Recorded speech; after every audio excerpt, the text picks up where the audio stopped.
Good morning മക്കളെ. നമുക്ക് അടുത്ത ക്വസ്റ്റ്യൻ ചെയ്താലോ? ക്വസ്റ്റ്യൻ നമ്പർ 6 ആണ്. ഒന്നുമില്ല, ഇത് ലൈക്ക് ആണോ അൺലൈക്ക് ആണോ, ഓരോ പേരും ലൈക്ക് ആണോ അൺലൈക്ക് ആണോ എന്ന് പറയണം. എങ്ങനെ നമ്മൾ പറഞ്ഞേ ലൈക്ക് ആണോ അൺലൈക്ക് ആണോ എന്ന് എങ്ങനെ നോക്കുന്നത്? രണ്ടിനകത്തെ വേരിയബിൾസ് ഒരുപോലെ ആയിരിക്കണം. ന്യൂമറിക്കൽ പാർട്ട് ഒരുപോലെ ആകണോ? വേണ്ട, അത് ഏത് വേണേലും ആകാം. ഒരിടത്ത് 10, ഒരിടത്ത് 100, അല്ല ഒരിടത്ത് 2, ഒരിടത്ത് 1000, അങ്ങനെ അതൊന്നും ഒരു പ്രശ്നമല്ല. പക്ഷെ വേരിയബിൾ പാർട്ട് മാത്രം സെയിം ആണെങ്കിൽ അത് ലൈക്ക് ആണ്. ഇവിടെ നോക്കിയെന്നാ ഫസ്റ്റ് 100, ഇവിടെ വേരിയബിൾ ഇല്ല. 1ഉം ന്യൂമറിക്കൽ പാർട്ട് മാത്രമേ ഉള്ളൂ. ന്യൂമറിക്കൽ പാർട്ട് നമ്മൾ നോക്കുവോ? ഇല്ല. അപ്പൊ ഇതെന്ത് ടേം ആണ്? Like term. ഓക്കെ, വേരിയബിൾ മാത്രമേ നമ്മൾ വ്യത്യാസമാണെന്ന് നോക്കുന്നുള്ളൂ കേട്ടോ. ന്യൂമറിക്കൽ പാർട്ട് എന്താണെന്ന് കടന്നാലും ഇതെന്ത് ടേംസ് ആണ്? ലൈക്ക്.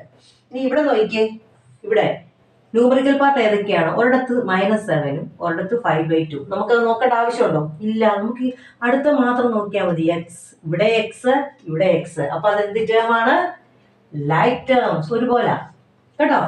ഇവിടെ അടുത്ത് നോക്കിയേ, -29x -29y. അയ്യോ, ഇവിടെ -29, ഇവിടെ -29. ഒരുപോലെ അല്ലേ?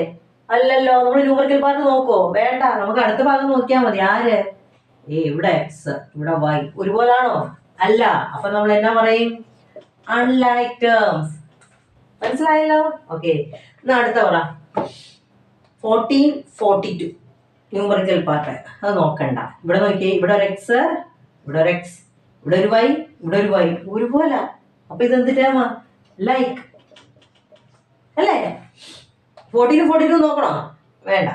ഓക്കെ, അടുത്ത 4m²p 4mp². ഇത് ലൈക്ക് ആണോ അൺലൈക്ക് ആണോ?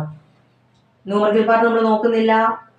ഇവിടെ നോക്കി m², ഇവിടെ 2m, ഇവിടെ 1m ഉള്ളൂ. അന്നേരം തന്നെ മനസ്സിലായി. ഇവിടെ 1p, ഇവിടെ 2p. അപ്പൊ ഇതെന്താണ്? അൺലൈക്ക്. ഒരുപോലെ അല്ല.